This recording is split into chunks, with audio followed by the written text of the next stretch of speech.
Përshëndetje dashur shikues, mi se vini në Agora News, do të flasim mbi aktualitetin politik ku tashmë Shqipëria mbajti zgjedhjet parlamentare të 11 majit, prej të cilave Edi Rama fitoi 83 mandate, ndërsa Berisha pësoi disfat duke marrë vetëm 50 të tilla. Por çfarë do ndodh tashmë, qoftë me vendin në 4 vitet e ardhshme, por qoftë edhe me opozitën ku Berisha i konteston zgjedhjet në vimësi dhe nuk pranon rezultatin e tyre. Ndërkohë, në horizont duket edhe një përpjekje e qeverisë për të kontrolluar spakun përmes formulave të caktuara politike, ndërsa prej kësaj të fundit priten rezultate gjithnjë më të shumta, nisur edhe nga operacioni i fundit në bashkëpunim me antimafian italiane. Për të folur për gjitha këto, ne kemi të ftuar avokatin e njohur Romeo Kara. Zoti Kara, përshëndetje. Përshëndetje Bardhi. Avokat, në optikën tuaj, si shikoni, ose më saktë, si keni parë zgjedhjet e 11 majit, të cilat prodhuan një rezultat befasues, duhet thënë, ku kryeministri Edi Rama mori 83 mandate. Zgjedhje që nuk do prodhonin zgjidhje dhe për mua e tillë është. To janë zgjedhje që për çudi do të prodhojnë kriza edhe në pozit edhe në opozit. Prandaj duhet jemi përgatitur që nga momenti në moment mund të kemi një krizë brenda opozitës.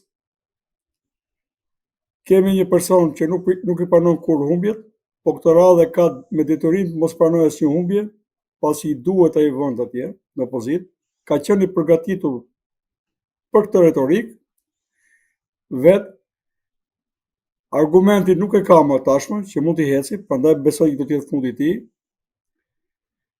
Dhe në gjithë doktrinën përcaktohet qartë ku problemet e paqes mundohesh të zgjidhesh me konflikt, tregon që shtyesh në një frikacakëri. Dhe në këtë rast, Berisha ka frikën e përballjes ligjore, frikën e tij, të familjes tij, edhe bizneseve të tij. Në krahun tjetër kemi një mazhorancë e cila nuk ka marrë votbesimin për të dërmuar atë pak drejtësi që kemi ne. Dhe nëse do të marrim parasysh sondazhet, sidomos momenti kur u arrestua Meta, ku të gjithë politikanët bashkë ishin me 30% pëlqim, edhe spaku ishte ke 78% që bile, kështu luandën, mendojmë që ky popull mbi të gjitha tani do drejtësi. Asnjë lloj retorike, asnjë lloj vetbesimi politik nuk mund të tjetërsojë më dëshirën për drejtësi. Ne që jemi marrë dhe me drejtësinë, të paktën që njohim të gjitha aspektet, të njohim ndikimet, njohim vlerat, përse po e themi këtë drejtësi. Ne mendojmë që pa drejtësi nuk është kushti i parë mbi cilin ne mund të bashkëtojmë si njerëz me njëri tjetrin. Se çfarë më detyron mua të bashkëtoj pasaj me Ramën ose me Berishën? Forca e tyre, absolutisht jo, do ta sfidoja forcën e tyre. Ti do të vendosësh pa drejtësi, unë po çohem, po të bëj kryengritje pasaj. Do thuash ti s'ma ndjer mua, pas mua s'ma ndjer. Mbase mas mbej deri tjetër, edhe kështu ta sfidoj pushtetin. S'po të njoh më pasaj as gjykatat, as policinë, as gjë. Nëse ti mendon se mua do më sundosh duke më hequr drejtësinë, ta harrosh. Sikur ta bëj Super Ram, 14 metra ta bëj Zoti. Ta harroj që në këtë moment ne do të jetojmë dhe pak të minimum drejtësie. Unë i parë do të sfidoj. Nuk kam asnjë detyrim të respektoj, nuk është më shteti im ai. Ku unë nuk jam i barabartë, ku unë s'kam drejtësi, ku nuk dëshkohet një kriminal për gjërat më të rënda, ose ku policia, dhe të vazhdoj më tej, ku policia të kthehet sindikat krimi. siç është kthyer. Pra ne boll jemi pa drejtësi. Edhe jemi në mundësie, atëherë unë deklaroj që sot asnjë s'do njoh më shtetin shqiptar fare. Pra autoritetin e shtetit. Dhe gjithë autoriteti i shtetit fillon tek drejtësia, asgjë tjetër. Domethënë, dhe pa drejtësi nuk ka dinjitet, nuk ka liri. Pa liri s'ka dinjitet, dhe dinjiteti është pika parë që ne do të na vërë, se tani jemi kthyer vetëm në mjete konsumuese, shohim vetëm a kemi ta ham, se vim dhe nga një ignorancë të mërshme. Mirje, a ke të hash, ke të jetosh, ke një vërë të futush kokën, se në ka trajtuar që është boll për ne të ekzistojmë. Ndërkohë që kushtetutat kryesore dhe bile deklarata universale të drejtave të njeriut nis me dignitetin, ne jemi një të saj. Pra një popull i cili nuk qeverisë në mënyrë dinjitoze, të vetë qeverisi veten, se jemi me të mek në një sistem demokratik, ai s'ka dinjitet. Pra ne mendojmë që këto zgjedhje do të na çojnë, është një hap i vogël drejt një emancipimi. Ne pam që me këto dy parti, me këtë kod zgjedhor, pra ky është përfundimi, ne do të nxjerrim gjithmonë këtë rezultat. Do të nxjerrim dy kuçetra politike që kanë vjedhur, po vjedhin do ta vjedhin vendin. Ne do të ndryshojmë me kod tjetër zgjedhor dhe me ide tjera dhe me njerëz të rinj. Nëse do ma lejosh të pyetje në fund, ta shpjegoj që pa njerëz të rinj nuk do ketë zgjedhje të reja. Do të shkojmë tek pjesa e sistemit të drejtësisë, po të ndalim pak tek pjesa e opozitës ku kreu i saj, pra konkretisht i Partisë Demokratike, Sali Berisha nuk i pranon këto zgjedhje, duke reflektuar edhe ato po themi instinktet politike të pas viteve 90 apo të viteve 2000 ku nuk i pranonte rezultatet e zgjedhjeve. Pse Berisha në këtë rast nuk i pranon ato çfarë ka dalë pas 11 majit, apo ka të drejtë në kontestimin e rezultatit të këtyre zgjedhjeve? Është thjesht, e para nuk ka asnjë lloj drejti. Në mënyrë absolute s'ka drejt. Po që për drejt, kemi drejt në tjerët, që nuk në dhanë asnjë lloj shansi për të qenë politik, se besoj kam edhe unë si person, po ka dhe tjerë si puna ime, me vokacion më të lartë, më të fuqishëm, më dinjitoz, më të besueshëm se Berisha politik. Me maskaralli që ka marrë vullën e PD-s, ka marrë kryesimin e saj, në mënyrë antistatutorë, pra antiligjore, ka bërë kompromis me PS-n për kodin zgjedhor, dhe në vend që të përgjigjej ai për çdo votë të vjedhur partive tjera që s'ishin pranishëm aty, ai kërkon sa për votën që e pas kanë vjedhur, duke pasur njerëz të tij atje në komision zgjedhor tek numëruesit dhe në çdo segment të këtij sistemi zgjedhor. Ai po të pranoj dorëheqjen, ai duhet po të pranoj humbjen, do dorëhiqet në mënyrë automatike. Ai s'mund dorëhiqet. Ai është rikthyer në PD për të pasur një forcë politike 20-30% mire ka Berisha për hallin e tij. Të bëj presion për të destabilizuar politikën shqiptare dhe shtetin shqiptar në mënyrë që ta ketë si mjet pazari për të mos u goditur ai. Ai çdo bënte, mund fitonte zgjedhjet, do dërgonte emisarët e tij në Amerikë, do thoshte me hiqni në ngratën, unë të bëj çfarë doni ju, ndryshe unë e shkërmoj këtu e bëj më zgjidhje sa është. Është e sigurt në gjithë, po them. Nuk mund të ketë hall më të madh një njeri që të hedhë 10 milion, se 6 i dihen. E kanë pranuar dhe një që janë 3 kontrata. Një ka $6 milion. Vetëm e vetëm për të marrë një vizë. As për takuar administratën amerikane jo. As për të hequr në ngratën jo, po vetëm për të marrë një vizë. Me pretendimin se patriot e mëdhej hajdut që janë fshehur pas tij, se ky e emëron patriot ky, njëse hajdut e vet. Kundërshtarit i ka anti-shqiptar. Patriotët hajdut berishian kishin nevojë për takime me të. Sa ata që paguajnë 6 milion atje, 250.000 në muaj, e kishin vështirë të vinin këtu ata. Të shmalleshin me krye hajdutin e tyre. Nuk ka kontratë tillë kaq paturshme, sa kjo, kaq palikshme, që të shkelësh ligjin shqiptar për mua dhe atë amerikan. Të mos e deklarosh ti atë këtu, atë pikërisht momentin e zgjedhjeve. Ta përdorësh kukullën amerikane të paktën për të, nuk e kanë pas halli për shqiptarët e tjerë, ne na lodhën duke sqaruar. Po për njerëz të tij që pranojnë çdo lloj absurdi, mjafton që ai të tundi diçka atje, edhe ata turren mbas Berishës. Pra ju krijoi atyre, siç thot guvernozi, po pse na e sollën tha këtë lasivitar, ne menduam se ky do bënte këtë apo atë, për të gënjur njerëzit pas vetes, për t'i mbajtur me shpresë. Një ëndër amerikane, po që këtë radhë bante në njërën anë monedës fytyrën e Berishës, në anë tjetër lasivitas. I bën edhe këngë. Pra deri këtu e mbuliti shpresën që ky amerikani do bëj çuditëra. Ky që do vi. Po ne në fakt pam një person profesionist që vinte për zbatuar një kontratë për cilën ishte paguar. Dhe që edhe shfaqjen e tij ligjore e kishte marrë me siklet, po që ja kishte kërkuar shumë pala shqiptare. Berisha me shok. Ai në fakt vinte për të bërë një kontratë mundësisht që të mos a merrte vesh dikush, po këta nuk donin kontratën se e dinin përfundimin. Këta donin imazhin e tij.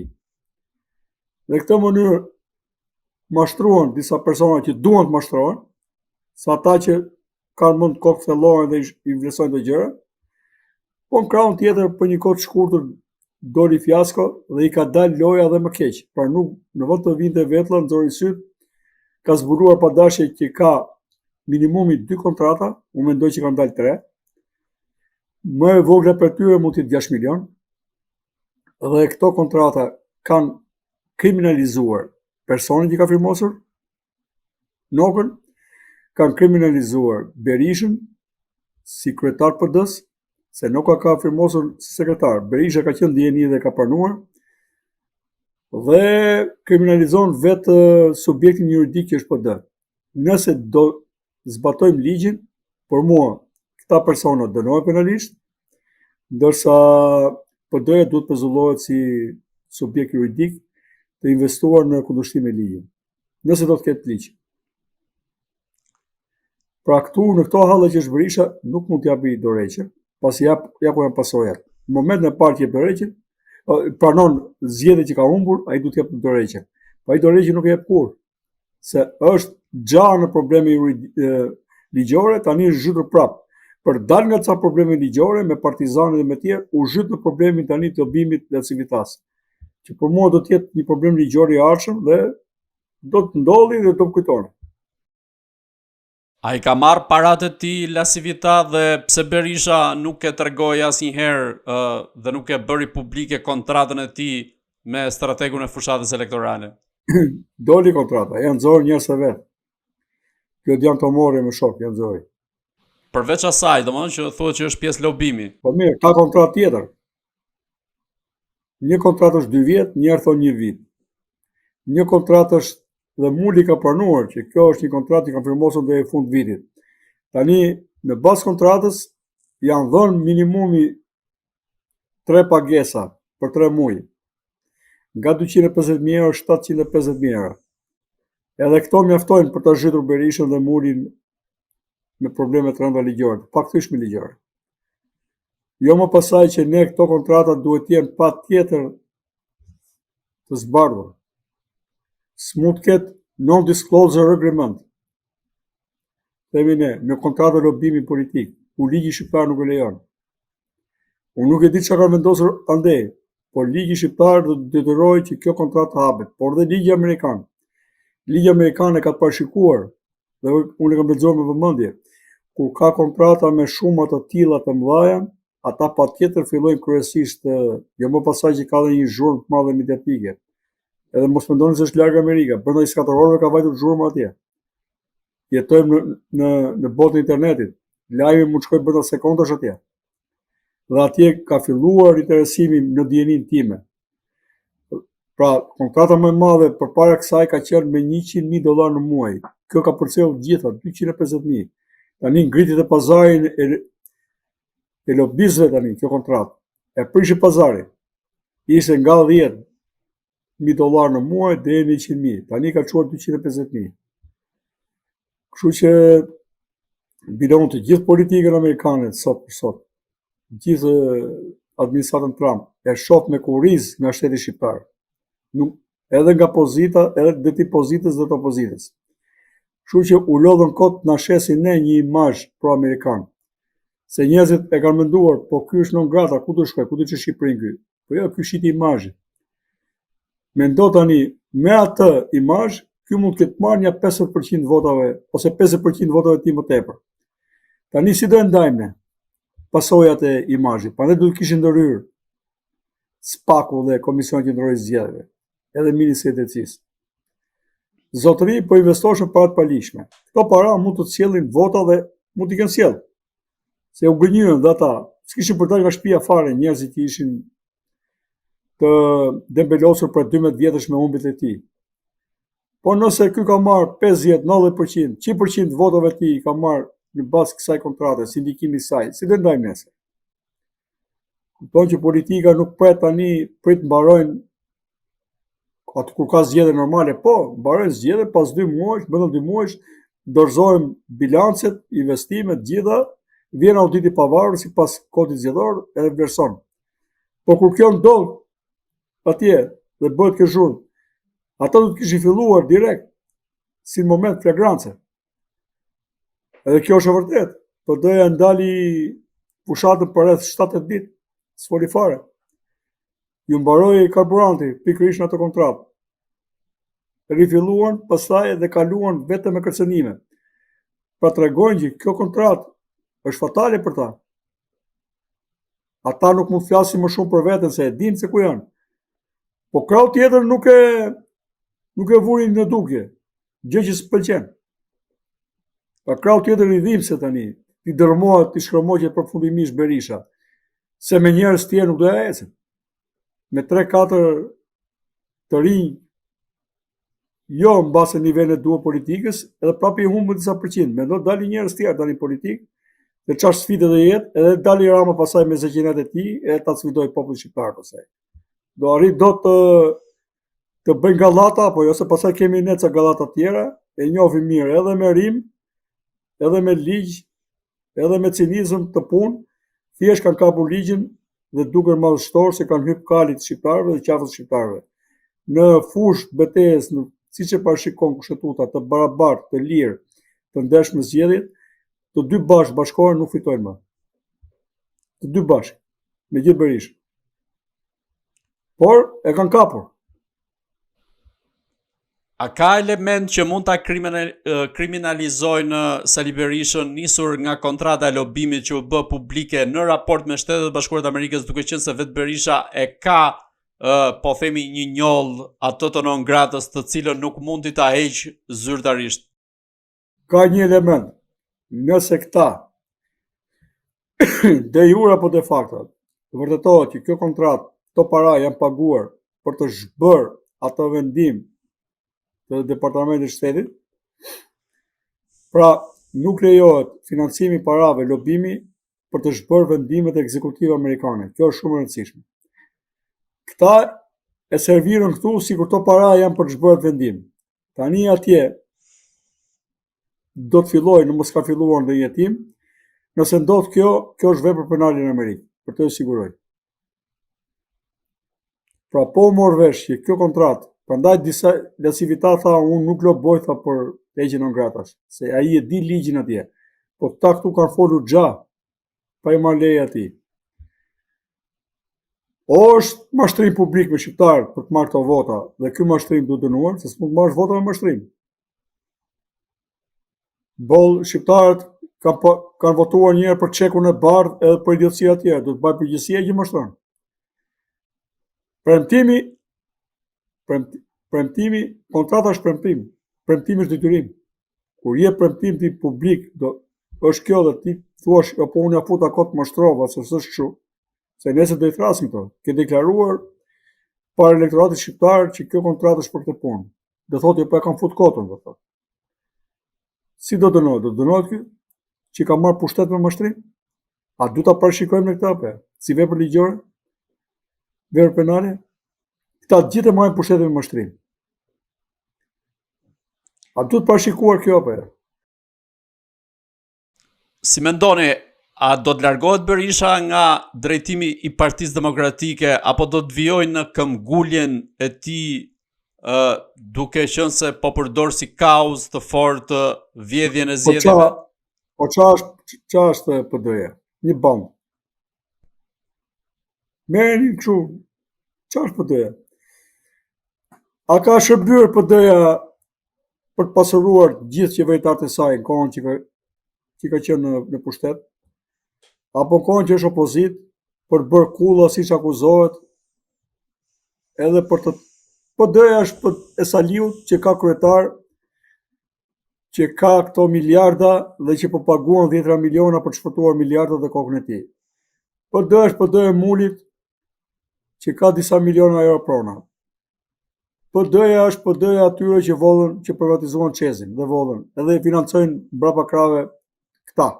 Janë dhe biznesmen dhe financojnë PD-n e tjerë. PD është Albana Vokshit, zhytur për karburante ku ta diun në çfarë është tjera. PD-ja kujt doni, është ati bozdos që na doli me 20 ca prona. Për çfarë është PD-ja? Është në një pasuri kombëtare? Po kështu që edhe PS-n. Tani të t'i qajmë hallin këtyre bandave pse kanë probleme të brendshme. Po unë them flakat i bie. Edhe kur t'i bi flakat shkojnë dhe afër ta marrin dhe Ramën me vete. Se na ka lodh. Po na ka lodh. Me paradën e këtyre policëve trafikant, me ato që ndodhi Pardje e tjerë. Që marrin paga mujore nga krimi. Sindikat krimi, me zot lartë shnoj aty. Që ju dhemi sytë kur shohin një person si puna ime, po që do t'i plas në dorë si mos më keq. Sindikat krimi. Policë që bëjnë keq një person si puna ime, ndihmon drejtsin, ndihmon dhe vetë ata. Ja këto janë, mos më bëhet vend tani të shkrihet policia komplet, jo më PD-ja, PD flaka inshallah. Flaka. Atje, domethënë, ti bjerë, me gjithë PS-n, se nuk ka më asnjë vlerë. 60 vjeç të bëj lojë tani Saliu me Ramën, do të tallin këto, por nuk se të tallin mua, po tallin këto poshtë, bëj të pazaret poshtë, e sa do të niveli im ta kuptoj se çfarë bëjnë këto, të bie unë në nivelin që të dëgjoj batuta dhe gallata në fushat elektorale, ndërkohë që aty është fati im dhe i vendit tim, familjes time për 4 vjet. Dhe nuk mora vesh çfarë ndyrsilliku tha njëri dhe çfarë shpifësire tha tjetri. Të paktën si program ekonomik. Se Saliu lehtisë dhe ky tallën krahun tjetër. To meritojmë ne, domethënë. Dhe këta janë gjigante mëdhej këta. Nuk ka tjerë, nuk bën Shqipëria si këta më, domethënë. Kupton ti? Por moralisht, njëri më i zi se tjetri, që nuk e meritojnë domethënë të bëjnë jetë lirë, as njëri dhe as tjetri. Dhe që mendojnë që ne drejtat tona do t'i lusim, do lutemi për tyre dhe t'i shohim si bamirësi për tyre. Tu nuk është zgjidhja te këta i nderuar. Tu zgjidhja është a do ndryshojmë ne? A do kemi një mentalitet të ri dhe a do nxjerrim njerëz të ri. Bëhe sa duash të ri, vishi sa duash plakë, nuk bëhet më së re. As Saliu as Rama nuk bëhen më të devotshëm kollaj, nuk e di, unë nuk jam prift, nuk jam as shënanoj, që u fal t'i pastroj këta. Unë si jurist kam për detyrë t'i ballafaqoj tani këta me drejtësinë. Kaq. Pastaj t'i fali e i lartë. Për t'i falë. Këta tani nuk mund të rrimë mëkate kenesës për i mbajnë do të më, domethënë. Janë qafën e i populli, 2 bandat mëdhaja që na kanë lodhë. Ose le të mos ikin. Le të iki unë para tyre, po paktën të iki me dignitet, domethënë. Është mirë që këtë jetë ta mendosh mirë kur je kapacitet plot intelektual, ta mendosh mirë si do të dalësh nga kjo jetë. Digniteti me dalin nga kjo jetë, me ikjen. Të ikësh si hajdut, dhe që nuk e morën dëshkimin pse ishin pushtet, edhe kjo nuk është një zotësi e madhe. Ne do ja themi të vërtetat si njëri dhe tjetrit edhe çka kanë rreth tyre.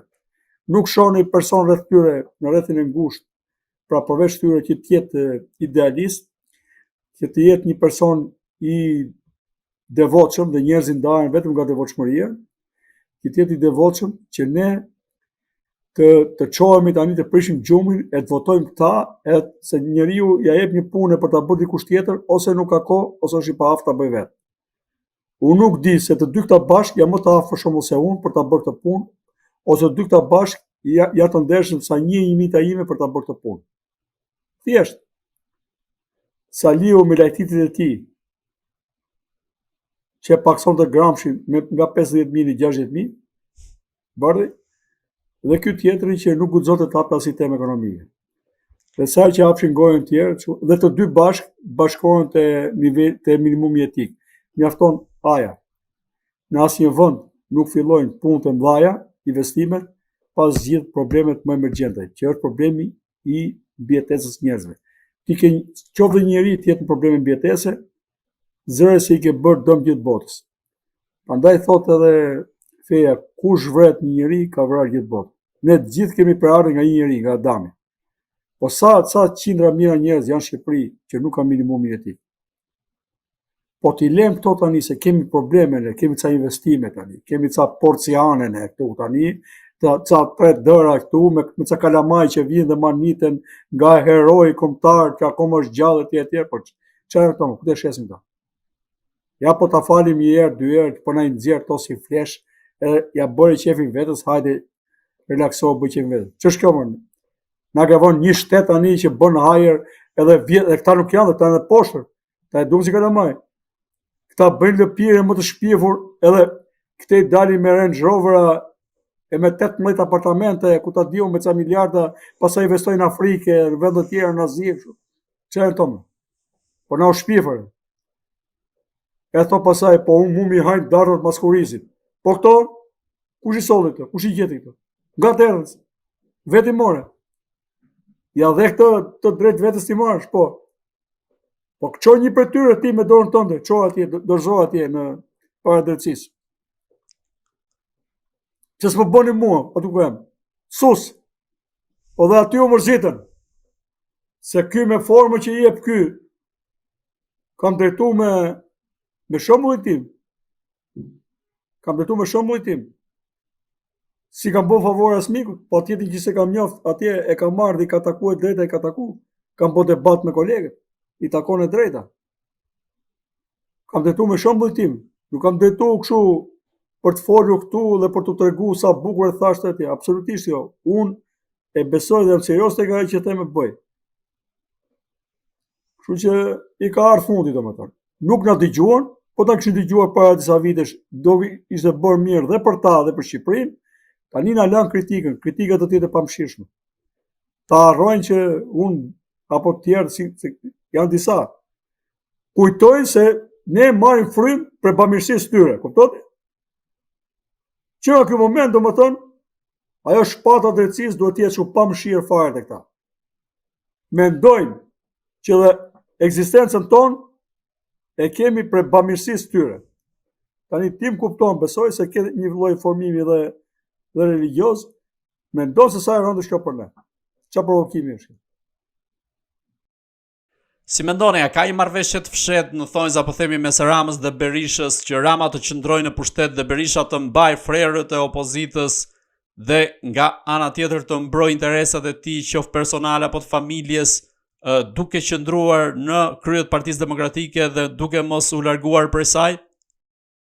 Nuk e ka mos u lodh fare, nuk e ka të fshehtë, e ka me ligj, që nga 2008 me kodin zgjedhor deri tani. E bën dhe shtator, e do ta bëjmë prap. Dhe ta tha Ylli Rakipi, tha e pashi Ronvelin, tha me Shkërzenin edhe me Qim Pekën. Kupto tani? Kemi rënë ditën që Qimi bën politikë të madhe shqiptare. Dhe politika dhe këta janë aq të mëdhenj politikë se janë ke niveli Qimit që të dy. Ja këtu jemi ne. Nga mëngjesin darkë i ke bashk. Dhe këta arkëtarët, se këta nuk janë oligark, këta që heqin veten kështu. Oligarkët kryesorë janë vetë këta, politikanë të mëdhenj. Këta arkëtarët që quhen oligark pasaj, këto që përmenden bashkime të tjerë, këta janë ata pasaj që garantojnë dhe çmentojnë bashkëpunimin e tyre. Mbaron, çofër sa ka marr ky që të përmenda unë, sa qindra koncesione ka marrë, dhe këto të të shkojnë departamentit shtetit, pa dyshim, mos i kanë shkuar, tani, edhe ku i ka zyrën Berisha, si e ka. Sa ka marrë në atë kohë, sa ka marrë të kohë, si ka marrë, si ka marrë, etj, do dali. Ka tjerë që bëjnë lojë me këta për t'i bërë presione, po ka tjerë që bëjnë dhe të pastër goditjen. Nuk ka, janë pazar të sigurt, domethënë dhe kanë çimentuar me ligj. Nuk bën vaki, domethënë, që të jenë të rastësishme gjithë të bashkëpunime. Është një duket në mënyrë të parë, sikur mos besoni kur e do rikën, besoni çfarë bëhet veprim. Është e qartë, e pastër dhe e çimentuar. Po them edhe qëndrimi nga Shime, të dy e kanë njësoj.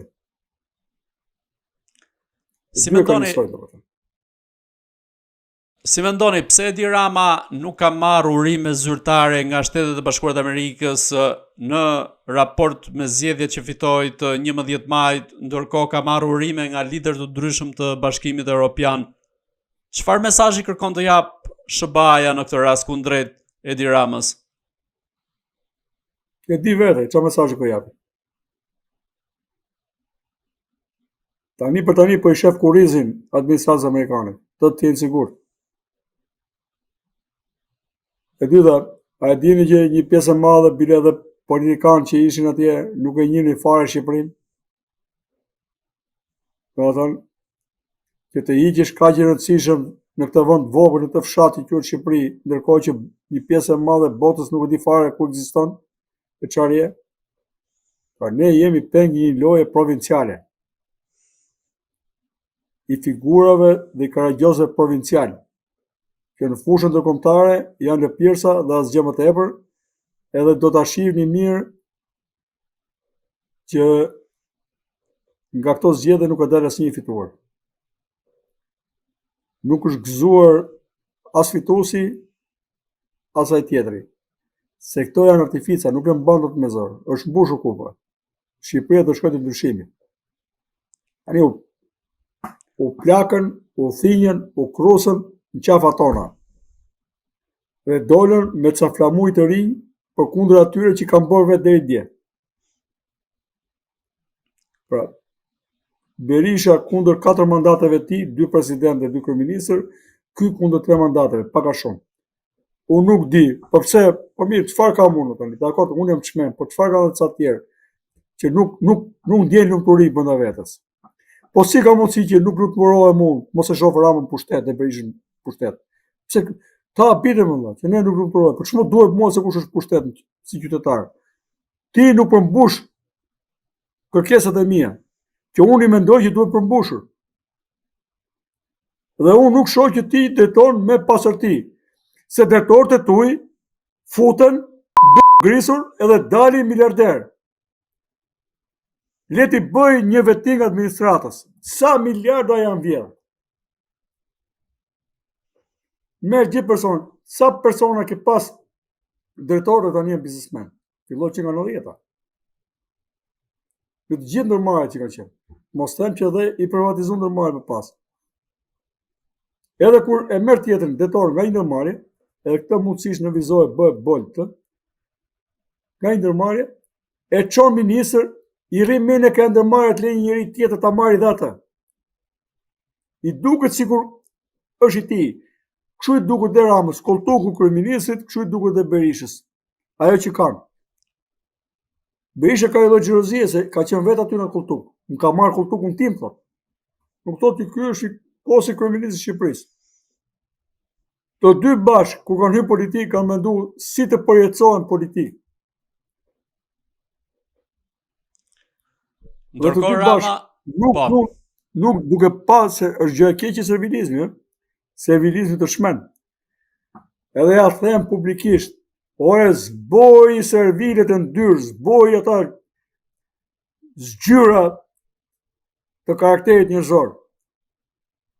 Po çfarë i mbamës ato të japin imazhin e rrem sikur je ti Zoti, domethënë.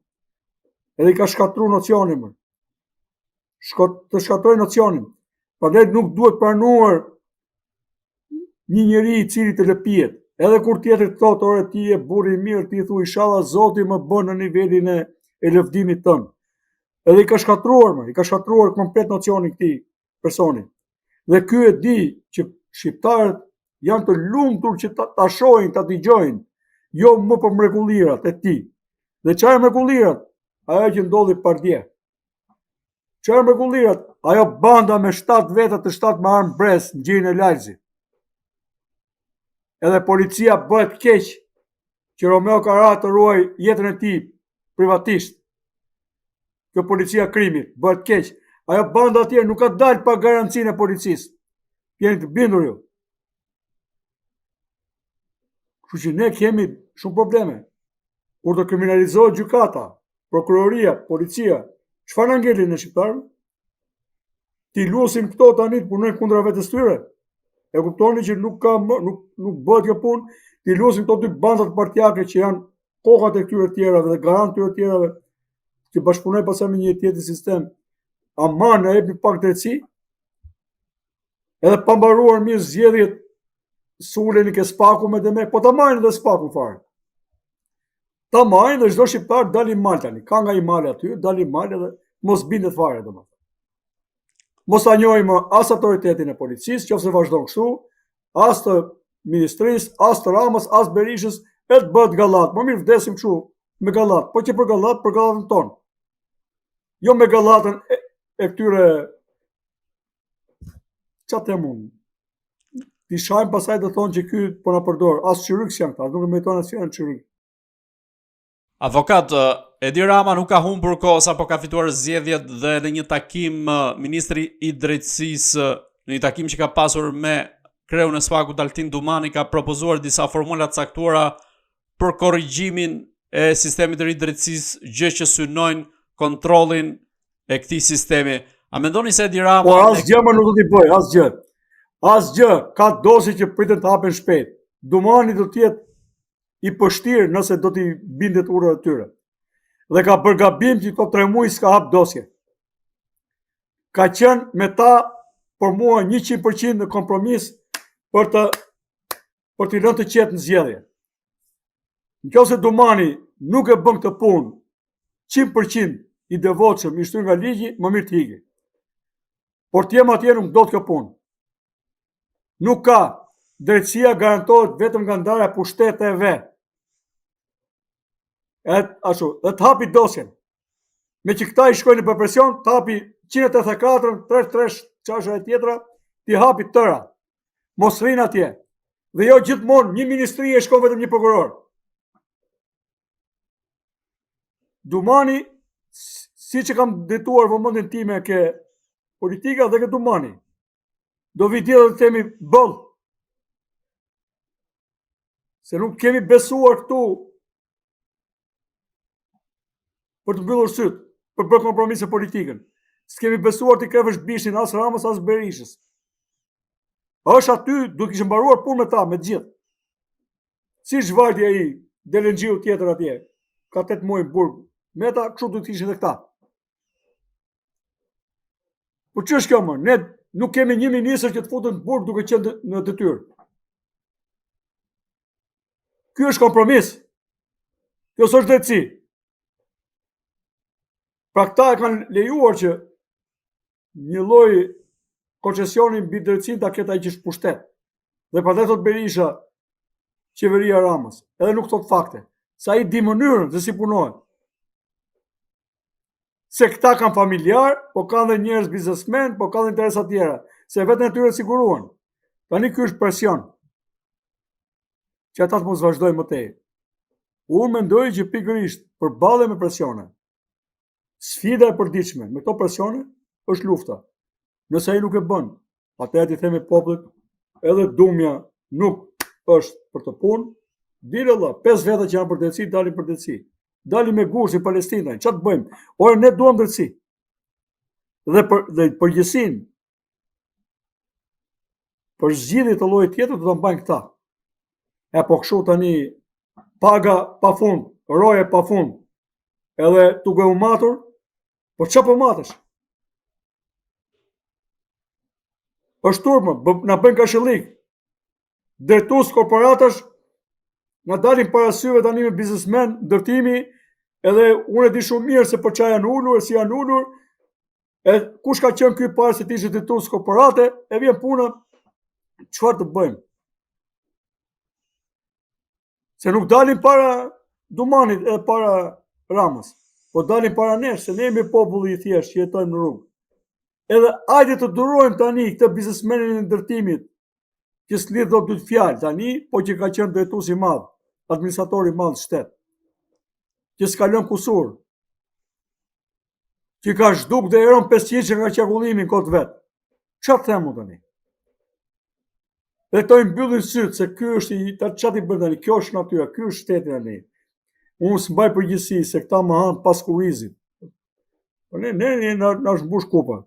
Po kështu me sot me nesër 12 vjet i kaloi ky, e ca tjerë ai, ja ku jemi mas 35 vjetësh turpi dhe shpërbërje morale, ekonomike edhe gjithë tjerë. Si mendoni, a rrezikon SPAK-u të goditet nga klasa politike dhe kryesisht nga mazhoranca që do të jetë në pushtet në qeverinë e re, duke qenë se deri në dhjetor është edhe mandati i Altin Dumanit, të paktën aty ku shpresat e shqiptarëve janë edhe më të shumta?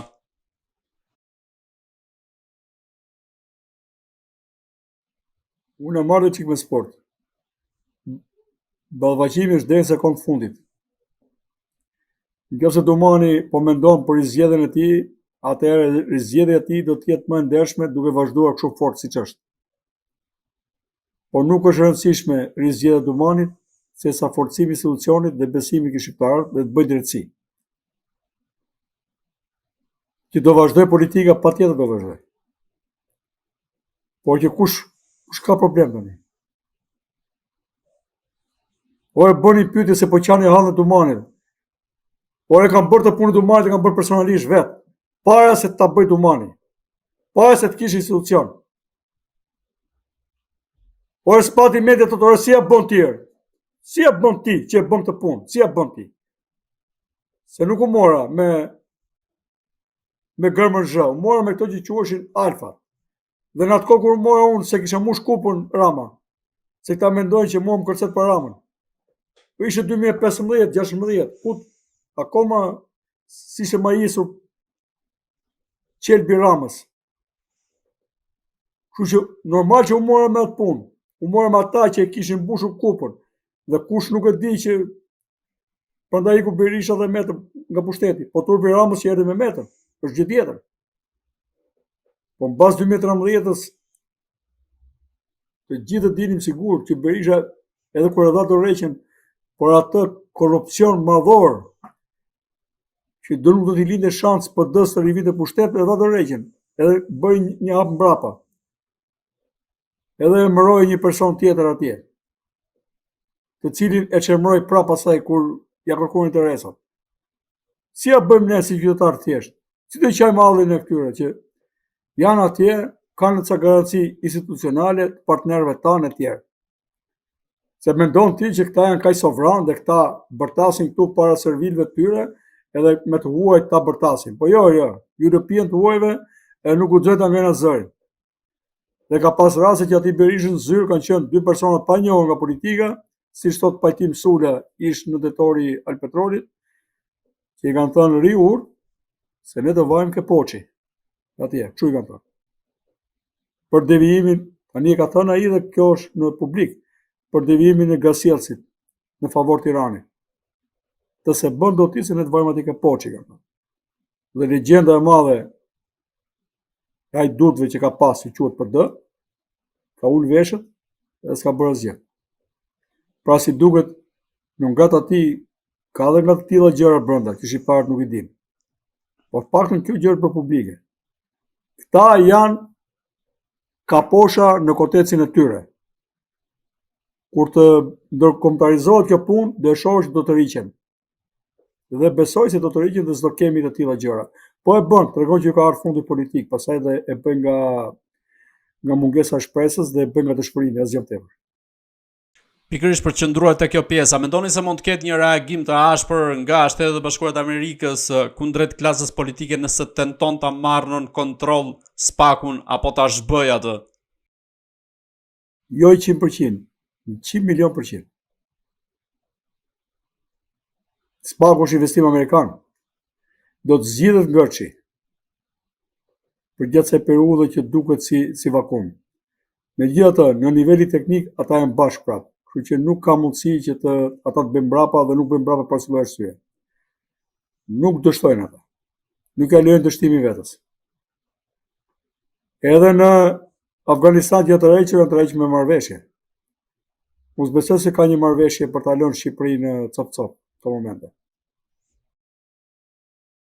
Avokat, SPAK para pak ditësh bëri të ditur së bashku me antimafian italiane se ka zhvilluar një operacion ku ka goditur një rrjet të trafikut ndërkombëtar të drogës, duke vendosur në pranga biznesmen, avokat, por edhe 2 punonjës policie. Në optikën tuaj, si e keni lexuar gjithë këtë operacion dhe pse vjen pikërisht tani pas zgjedhjeve ky operacion i SPAK-ut që u bë ditur publikisht, sepse flitej që fletet arrestet ishin prerë që në muajin shkurt. Kjo është medalja policisë që na ktheu në narkoshtet. Dhe ka kohë që policia është qelbur. Dhe është operacion i cunguar, i dështuar, dhe unë nuk mendoj që janë 3 policë mjeran aty, po do të jenë kokat më të mëdha e policisë që do të ishin arrestuar. Pra del një tamam jo oktapod i stilit të mafës italiane që ka kapur gjithë Shqipërinë. Durrës, Tiranë, Elbasan, Fier, Vlorë, është kap gjithë Shqipëria dhe turpi më i madh që ky grup i Durrës, edhe pse nuk është i dhunshëm, paguante minimumi 150 veta vetëm për roje. Tani këtë më ndjoj me vëmendje. Një grup i tillë që ka vetëm roje 150 veta është e pamundur të mos bjerë në sytë e policisë në organizim. Kur rinë 7 veta bashkë, maksimumi do bëhet xhameti, do verifikohet çfarë bën këta me një tjetër. Kjo është manuali i policisë. Pra këta janë në bekimin e policisë minimumi, po edhe pushtetarëve që garantojnë ta policë. Dhe unë mendoj që kemi polici të zhytur në llumë e në krime në maksimum. Ky rasti tjetër është ata 7 veta, 7 marrën brez dhe me fishek në gojë, ku është siguria juridike këtu? Ke Dumani që mban 20 roje, apo ke Rama që ka 200 roje? Po në tjerë çfarë bëjmë? Që flasim edhe bëjmë diçka që është tamam me spec edhe është në basë edhe fatale për këta që ne po i godasim. Ku është kjo? Kjo është siguria juridike që këta më flasin mua?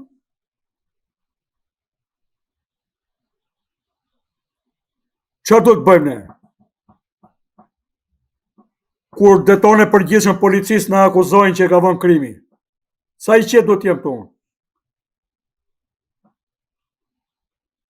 Çfarë do të bëj unë kur në detor të përgjithshëm policisë, në momentin që unë dorëzoj kallëzimin e Ilir Metës, ofendoj nga mbrapa krave? Tek ata studentë që unë i kam dhënë mësim bile. Si i dogji këtij pse unë i kam bërë një kallëzim Ilir Metës? Çfarë do të bëjmë? Pra kur thash si ja del, unë jam përballur edhe me ministrin që thoshte mos e bëj, ja përballë dhe me policin tradhtar, ja përballë dhe me prokurorin që mbyllte çështjet. Edhe kam nuk e di sa seanca vetëm me prokurorin e Tiranës ose prokurorin e përgjithshëm. Çfarë do të bëjmë? Po pse për kë po e bëjmë? Këtë punë.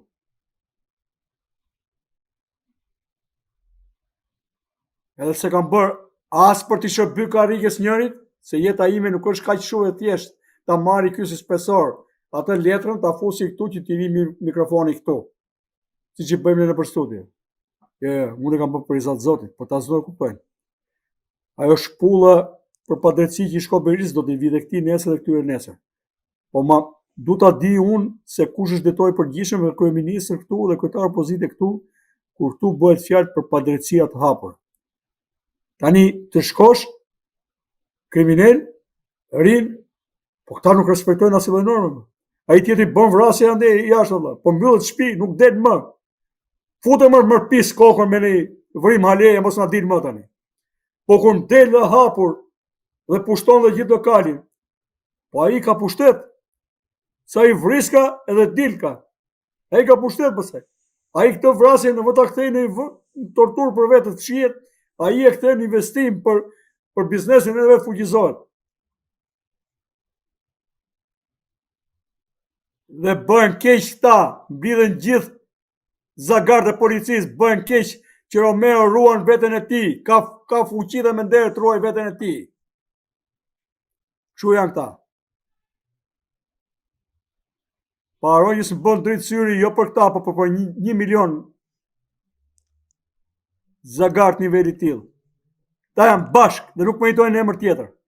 Se të shkosh mbrapa krimit, e të shkosh të jargëzohesh kur të afrohet ai, që shet mall andese të japi 2-3 mijë euro muj, dikujt i jep dhe 1 milion. Po ti që je aty zagar i vogël, shkosh mbrapa krimit atje, e ti shërbesh atyre. Siç kemi pasur të Bistrin këtu që ran burr. Sa milion euro prona ka Bistri, si as vogluan këta. Po njeriu kujt ishte Bistri? Ai ishte i ti Veliut? Po Veliun kush e vuri Veliun? Po së len këta të bësh politik. Së len këta t'ja thuash popull si duhet thënë kjo punë. Edhe nuk janë pa fund. Ndjenin time ka hotele për të parë jashtë. E tjetër. Kjo është turpër. Të mash thasët me shashti nga kosh vetë ti. Si figurë madhe policisë.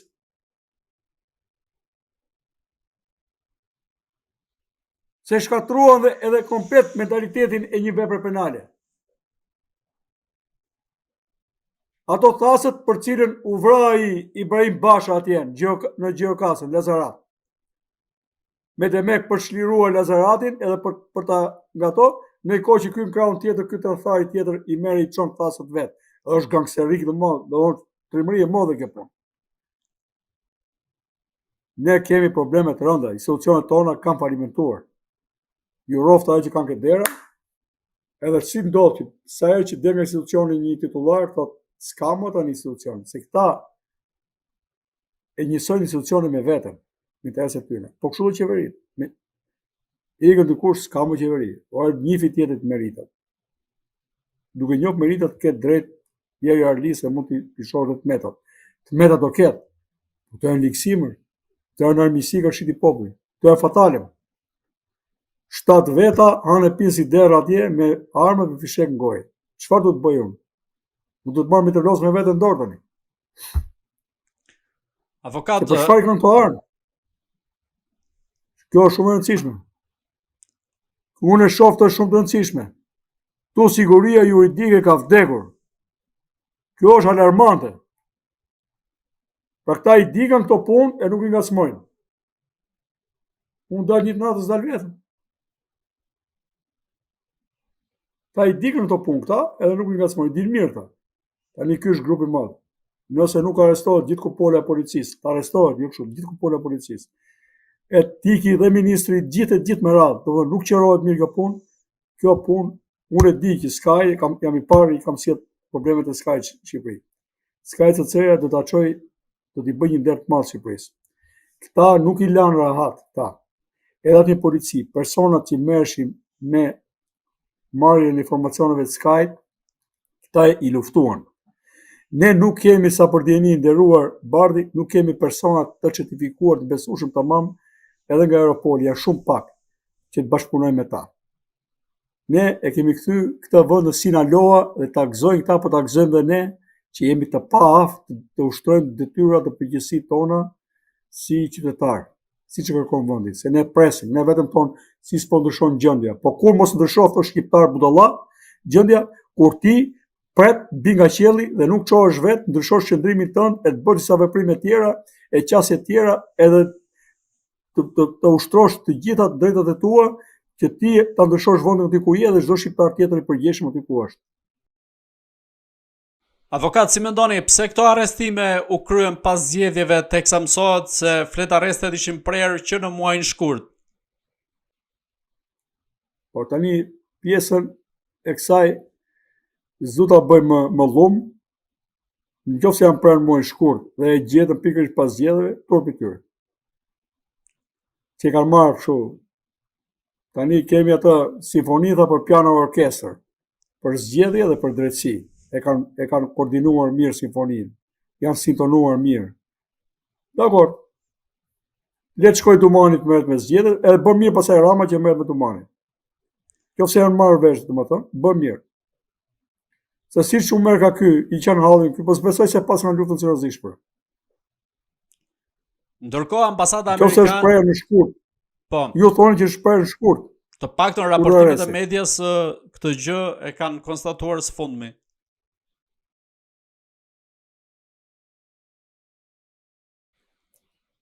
Nga ana tjetër, ambasada amerikane ka bërë një njoftim ku ju kërkon qytetarëve dhe personave të ndryshëm, pra qytetarëve në përgjithësi, që denoncojnë trafikun e drogës dhe krimin organizuar te DEA amerikane.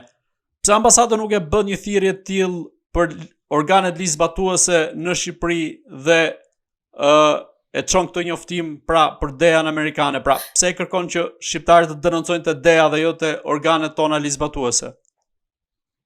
Po ato thash që gjithë shteti shkapur. Edhe zgjidhja do vi nga njerëz të thjeshtë tani. Jo prisni që PS dhe PD-ja të vetë në gjyqësohen një ditë, do dalin njerëz të thjeshtë. Parri, bjeni më të madhe, sa keni mundësi, sa keni këta hapësirë në media, më të madhe, njerëz të rinj, shqiptar thjesht që ju duhen pa njohur, po që mjafton të jenë devotshëm. Vetëm ata mund ta bëjnë Shqipërinë. Harroni këto emra, mbas këtyre emra fshihet fëllësire madhe edhe vlerë e vogël. Por janë pa vlerë fare. Janë të paburrë. Se gratë punë e tyre kanë, po këta që mbajnë për burra, janë pa burr, nga i pari tek i fundit. Duhen njerëz të rinj. Zgjoni shpresat e njerëzve, ose bëni një udhëzim në të gjitha lëvizjet e mëdha progresive që vendi bë përpara, në rrugën për drejtësi, në rrugën për demokraci, rrugën për dinjitet dhe liri, media ka rëndësinë absolute. Njerëzit i tregoni që nuk janë këta zgjidhja, korrigjimi tyre me zor, të qajmë hallët e tyre. Ta do të ikin me votë edhe me shtet ligjor. Ata që kanë bërë krime duhen kapur, mbarojnë dënimin, pastaj vit konkurrojnë prapë për president, si Meta 80 vjeç. Unë kështu e mendoj. Duhet të shohim, të fokusohemi tek njerëz të rinj, tek njerëz të ndershëm, dhe të shohim që njeriu popullit nuk është ky me Range Rover apo me X5, po është një njeri thjesht atje që ka devocion, ka integritet, ka aftësi profesionale dhe ka të gjithë durimin për të shkuar gjërat deri në fund. Ai më tepër ka parime, ka zot me na vetes. Ta s'kan zot e mire. Po nuk hym në rrugën e besimit me të dyja këmbët, ajo rrugë që do të na japi mundësinë ta kuptojmë dhe ta ushtrojmë një etikë minimale bashkëjetese me njëri tjetrin, por dhe pushteti, ne nuk do bëjmë kurrë ajër. Ne deri tani jemi mahnitur dhe po komentojmë shejtanët. Unë i quaj si njëri si tjetri, njëri më zgjisë tjetri, dhe të dy do ishte mirë të konkurronin kush është më i keqi. Jo më pak i keqi. Ne deri tani votuam më pak keqi. Ndërkohë në një vizitë të tij të fundit, një nga zyrtarët më të rëndësishëm të sistemit të drejtësisë së administratës së Donald Trump dhe një prej prokurorëve më të rëndësishëm ka kërkuar që sistemi i drejtësisë shqiptare të luftojë kartelet e drogës shqiptare. Pra, çfarë mesazhi kërkon të jap SBA në kaq pak ditë nisur dhe nga operacioni Spakut, por ndërkohë dhe teksa janë mbajtur zgjedhjet e 11 majit? Në dinin time, të gjitha grupet e mëdha politike më thellë janë zhytur në trafiqe, para pafund, to investime, kullash edhe rritje të çmimesh, ne kemi thënë që janë pastrim parash, rritje artificiale çmimesh dhe kosto jetese që vuan gjithë popullin. Dhe për mua ta gëzojmë të sinalohen tonë, kur ta marrin vesh shqiptarët se sa e thellë është puna, do të vëmë duart në kokë. Megjithatë, ky popull deri tani është indiferent për të mësuar dhe tragjedinë e vet, shkaqjet e tragjedisë tij. Ata e dinë mirë se në fund fare çdo gjë bëhet për para, dhe aleancën e fortë që kanë edhe organet ligjvënëse dhe ligjzbatuese me grupet e mëdha të trafikimit. Kështu që kush le të marrë një informacion aty que Rapiskani si punon, për të parë se si janë pislikit dhe si bëhen. Unë I kam informacionet e mia, besoj se shumë shpejt do ta marrin vesh shqiptarët që te kjo këneta tjetër shqiptare, që duket sikur flet gjumë, këneta ka një veçori, nuk është e thellë, ka qetësi, se s'ka dallë të detit, po poshtë duke pasur llumë edhe çdo lloj mbeturine tjetër që e zhvillon florën atje dhe faunën, zinxhir ushqimor shumë I fuqishëm dhe ka jetë e egër poshtë. Në dukje duket e qetë. Poshtë, sato që I kanë vendosur një lloj qetësie në dukje për t'i thënë ndërkombëtarëve që ne kontrollojmë situatën kështu, poshtë gëlon domethënë. Edhe pse u munduan që grupet me njëra tjetër të merren vesh, të ndajnë zonat e tjera, por nuk të lënë ata jashtë, kanë informacion. Dhe është para. Dhe ta ndjekin mirë çakullimin e paras. Ajo është kesh për ta që del nga çakullimi. Edhe kur kapet, ka histori kjo punë, po këta I kanë hyrë kësaj pune dhe pa mësuar mirë vetë. Edhe kur kapet një pjesë, ata mund të jenë të zgjuar, mund të kapin dhe 50 miliard për herë, po e kapin nga pak, të mos ndikojnë tregun amerikan për shembull, ose tregun europian. Kurse këta këtu duhen pa mirë, domethënë. Po do dalin nesër që edhe sistemi bankar është I korruptuar. Megjithatë, presim isha I fokusuar këto të tjera, po kjo është më e thellë. Ky është krimi I vërtetë. Dhe këta, si puna atyre që u kapën atje, këta na emërojnë edhe deputet. Avokat. Ata trima, pse s'u vranë atje? Ata gjithë 4 për tyre kishin vrarë. Pse s'u vranë ata? Ata janë që bëjnë namin. Pse s'u vranë? Kur do policia si kap. Si fundorina ushtrin gjithë atje. Pse s'u vranë ata? Se burri që është burr nuk shtren tokë. Po ç'na vjen këtu, na shqetëson këtu. Vriste I një edhe kot zogut dhe zhdukej nga Shqipëria. Edhe shtëpia ikte, shkote në krahin tjetër. Ta dhe kanë kënaqërimër, kanë vrarë 7-8 thotë. Ta kanë kënaqërimër. Dhe bëhet keq policia shqiptare që Romeo mbron veten. Prasish, ke policia llumit, që e neveris në mënyrë publike dhe pështiros domethënë. Nga I pari ke I fundi fare. Përveç atyre që I kam vlezër ato, me cilët kam punuar, kam bërë diçka domethënë. Po që e ka marrë ferra uratën. Policia që I di ku janë call centrat, e merr gjobat, disa mira në javë e nuk shkon. Policia që bashkëpunon me politikën më të lartë për kripto. Policia që bën trafikun drejtim Turqisë 1001 gjërave dhe nga I aeroporti atje. Po kështu e duan këta, kështu do ta marrin përgjigjen këta. Do ta marrin dhe me emra. Këta bën zgërdhien këta, të dhjerët zgërdhien këta me atë punë dhe me jetën tonë që rrezikojmë ne. Avokat, si mendoni sa e fortë është mafia shqiptare teksa dhe presidenti I Venezuelës Nicolas Maduro ka deklaruar se element të botës së krimit shqiptar po tenton që të sabotojnë zgjedhjet në vendin e tij. Mafia më e fortë në Europë paktën. Në Sicili vun dërmë që në ushtrin. Tu mafia ka kap shtetin, biznesin, grupet e killerëve komandon parti politike. Është mafia më e fortë në Europë. Ky është përcimi im. Jo sa e fort, shumë e fort. Le që bëjnë ta, e ta spurdhjak të gazetarisë, se s'është ama mafje, po është gjysmë mafje. Shumë e fort. Edhe është fleksibël. Nga njerë zmadhojnë grupe mëdha, nga njerë më pak. Po kanë kapur gjithë zinxhirin e shtetit. Dhe fakti që kanë kapur policinë deri te pikë, kjo është shumë emergjente. Edhe rinë atje. Duhet ishin burg disa tetor policie deri tani. Edhe ministra. Si mendoni cili është ndryshimi ose formula e ndryshimit përmes proceseve demokratike, po themi, të zhvillime në vend, duke qenë se zgjedhjet e 11 majit prodhuan sërish një mazhorancë që e kemi parë përgjatë 12 viteve të fundit? Sugjeroj, ose dhe po I lus shqiptarët, luftoni pa drejtësinë kudo që jeni. dhe do shihni që ndryshimi do vi. Largoni frikën. Kur dy njerëz mirë bëhen bashkë, bëhen revolucione.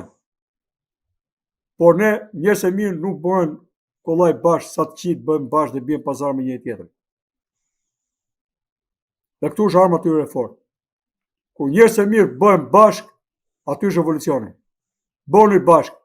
Asaj drejtës tuaj jepini forcë. Bëni bashkë. Jo për pushtet.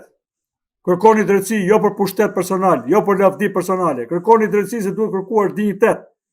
Dinjitet është mbi të gjitha. Pse po vriten ukrainasit?